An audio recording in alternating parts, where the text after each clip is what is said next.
सुप्रभात। मैं हूं जगेंद्र राणा। आज की हमारी आध्यात्मिक चर्चा का विषय है अहंकार के पर्दे।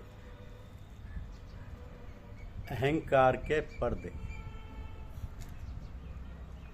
देखिए, परमात्मा हम सबके अंदर है,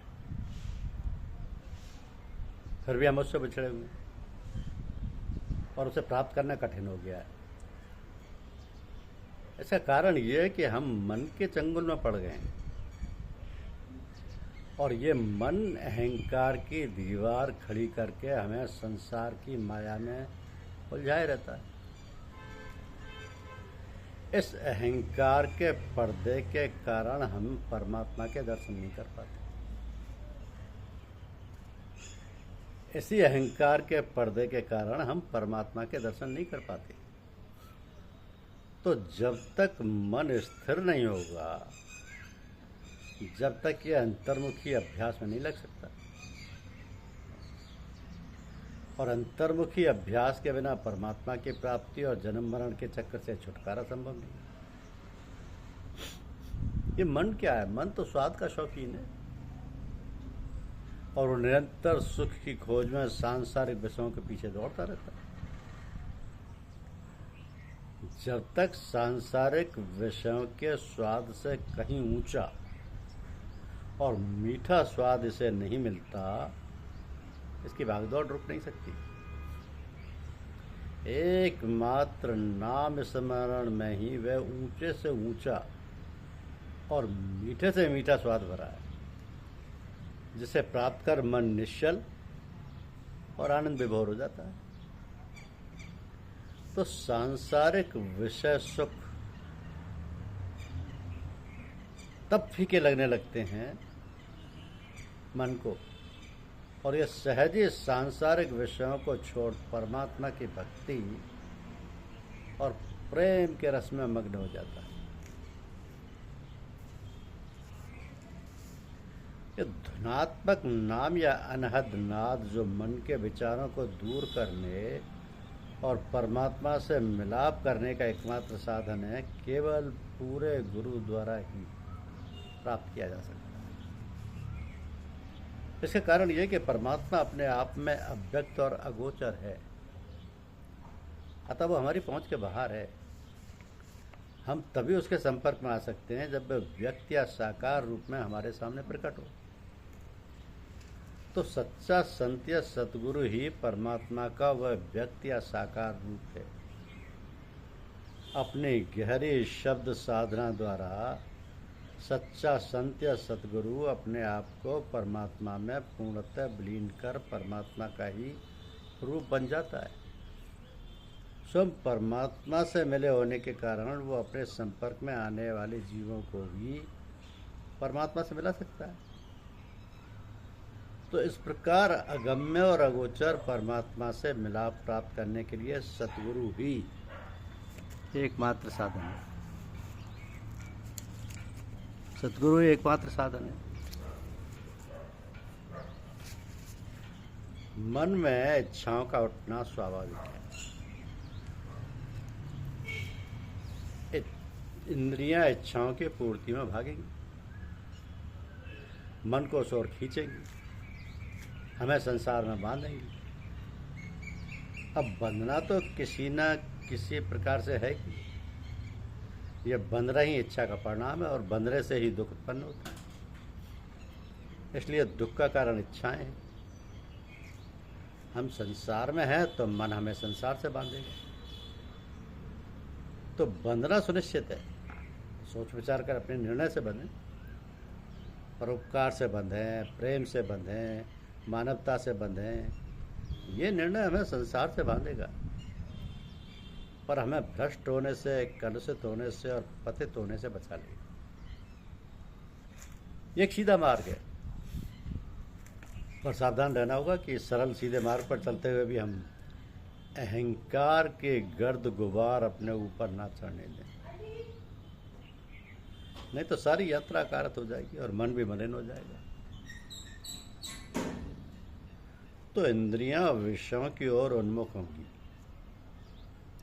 हम अपने विवेक से इंद्रियों के विषय बदल दें थोड़ा अपना विवेक का अनुशासन स्वीकार कर लें, मन और इंद्रियों के विषय सूक्ष्म और सात्विक हो जाए। ये प्रयत्न किया जा सकता है और हमें करना भी चाहिए। इच्छा शांत नहीं होती तो उनका दमन करना प्राय हानिप्रद हो जाता है। जैसे क्रिया की प्रतिक्रिया होना स्वाभाविक है, उसी प्रकार दमन का विस्फोट होना भी स्वाभाविक होता है।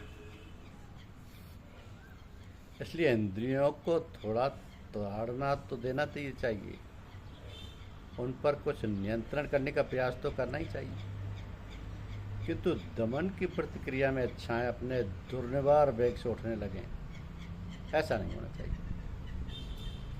इच्छाएं सरलता से पीछे छोड़ने वाली नहीं है, वे तो हठी बालक हैं।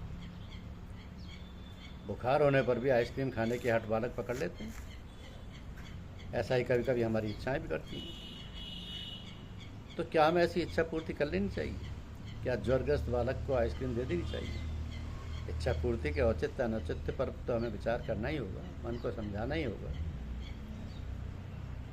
एक और ले जाकर बहलाना फुसलाना होगा, थोड़ी ताड़ना देनी होगी, या कभी कभी आंशिक पूर्ति भी करनी होगी, इस उद्देश्य के साथ कि इच्छाओं का शमन।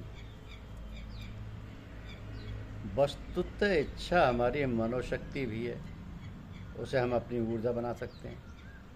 इस ऊर्जा का अपव्यय हमें नहीं करना चाहिए।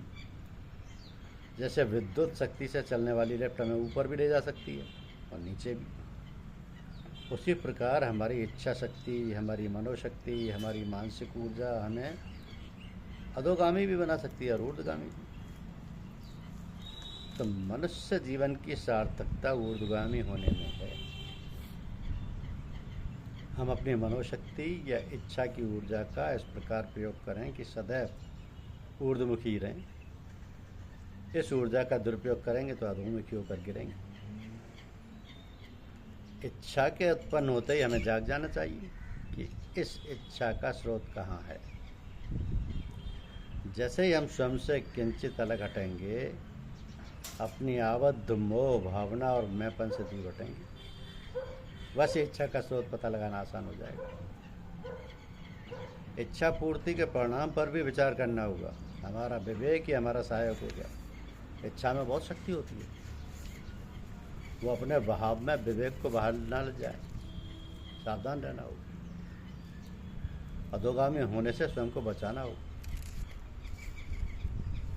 सच्चाई यह है कि इच्छाओं का कोई अस्तित्व नहीं होता। मन अपने खालीपन को भरने के लिए कुछ ना कुछ, मैं जाने क्या क्या बहुत कुछ बनाकर अपने भीतर रखता है। तो मन के इस कार्य में हमारी इंद्रियां प्रत्यक्ष अप्रत्यक्ष रूप से पूरी सहायता करती हैं। इच्छाओं का अनुभव हमें इंद्रियों और मन के वेग के रूप में होता है।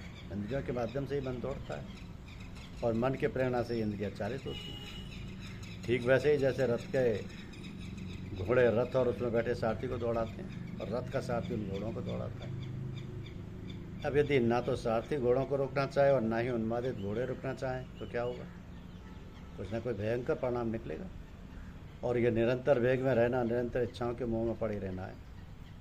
इच्छाएं हमारी इंद्रियां और मन का वेग है। कभी कभी यह वेग दुर्निवार हो जाता है। इच्छाएं बहुत बलवती हो उठती हैं। इंद्रियां अपने अपने विषयों की ओर दौड़ती हैं। मन अपनी बुद्धिहीन प्रेरणा से इंद्रियों को उसी ओर दौड़ाने के लिए प्रेरित करता रहता है। तो इच्छा में इतनी शक्ति है कि वो क्षण मात्र में हमें रसातल में पहुंचा देती है और जन्म जन्मांतरों की साधना शून्य हो जाती है। वही इच्छा शक्ति हमें मुमुक्ष भी बना देती है। इसलिए अपनी इच्छा का नियमन करना ही एकमात्र उपाय है। कालांतर में इच्छा उत्पन्न होने, इच्छा पूर्ति होने और इच्छा पूर्ति के सुख आदि के निरर्थकता का बोध का भी अनुभव होगा। तब इच्छाओं का पूर्ण समन हो जाएगा। तब इच्छाएं ही नहीं होंगी, तब दुख से भी निवृत्ति हो जाएगी। और इच्छाएं नहीं होंगी तो मन पर नियंत्रण होगा। मन पर नियंत्रण होगा तो अहंकार पर नियंत्रण होगा और अहंकार के पर्दे हट जाएंगे। ईश्वर में संपूर्ण समर्पण के लिए अहंकार के पर्दे को हटाना आवश्यक है।